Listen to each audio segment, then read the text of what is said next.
Kidney సమస్యలతో బాధపడే వాళ్ళు రెగ్యులర్గా తీసుకోవాల్సిన డైట్ ఏంటి? Dos and don'ts. జనరల్గా ఏంటంటే సాల్ట్ అనేది వీలైనంత వరకు 3 mg నుంచి 4 mg వరకు బిలో సాల్ట్ అనేది తీసుకోవాల్సిన అవసరం ఎంతైనా ఉంటుంది. ఉప్పు అసలు తీసుకోకపోవటం అనేది చాలా అవుతుంది.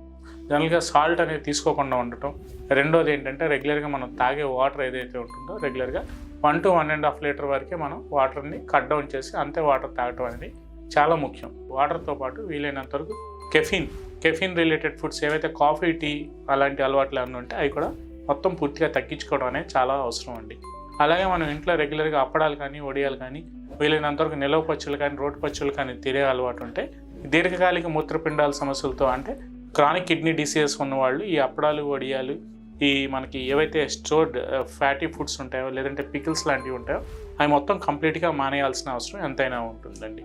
అలాగే కోకోనట్ కానీ లేదంటే బనానా కానీ ఏదైతే పొటాషియం రిచ్ ఫుడ్స్ ఉంటాయో కోకోనట్ వాటర్ కూడా కంపల్సరీగా, బనానా అట్లాంటివి కూడా కంపల్సరీగా మానేయాల్సిన అవసరం ఫ్రూట్స్లో ఎంతైనా ఉంటుందండి.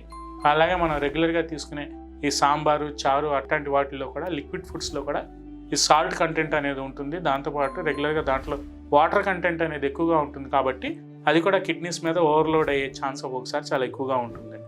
వీలైనంతవరకు ఏదైతే మనం ఈ ఫుడ్ ఏదైతే ఈ సాంబారు, నిలవ పచ్చళ్ళు కానీ లేదంటే ఈ చారు అట్లాంటివి ఎక్కువగా తీసుకునే హ్యాబిట్ ఉంటుందో వీలైనంత వరకు అవి కూడా ఈ మూత్రపిండాల సమస్యలతో బాధపడేవాళ్ళు అవి కూడా మొత్తం తగ్గించుకుంటే లేదంటే పూర్తిగా మానేయటం అనేది చాలా వరకు ఉత్తమం అండి. అలాగే కాకుండా వీలైనంత వరకు మనం ఇవన్నీ కంట్రోల్ చేసుకుంటూ ఏదైతే బొప్పాయి లేదంటే దానిమ్మ లేదంటే ఇప్పుడు మనకి రెగ్యులర్గా దొరికే ఫ్రూట్స్ ఏవైతే ఉంటాయో ఎక్సెప్ట్ కోకోనట్, బనానా అట్లాంటివి కాకుండా ఈ బొప్పాయి, దానిమ్మ కానీ లేదంటే వాటర్ మెలన్ కానీ అట్లాంటివి రెగ్యులర్గా సమపాళల్లో according to the doctors expert advice మనం తీసుకుంటే వీలైనంత వరకు మనకి ఎలక్ట్రోలైట్ ఇంబ్యాలెన్స్ కూడా రాకుండా, నీరసం అనేది రాకుండా, కిడ్నీస్ మీదకి ఎక్కువ ఓవర్లోడ్ అవ్వకుండా వీలైనంత వరకు మనం ఇవన్నీ పాటించుకుంటూ ఉంటే చాలా వరకు మన మూత్రపిండాలని లేదంటే ఎవరైతే ఈ క్రానిక్ కిడ్నీ డిసీజెస్తో బాధపడుతున్నారో వాళ్ళలో ఈ క్రియాటినిన్ లెవెల్స్ కానీ ఎలక్ట్రోలైట్ ఇంబ్యాలెన్స్ రాకుండా మనం బ్యాలెన్స్ చేసుకోవచ్చని ఈ వీడియో ద్వారా నేను చెప్పదలుచుకున్నానండి.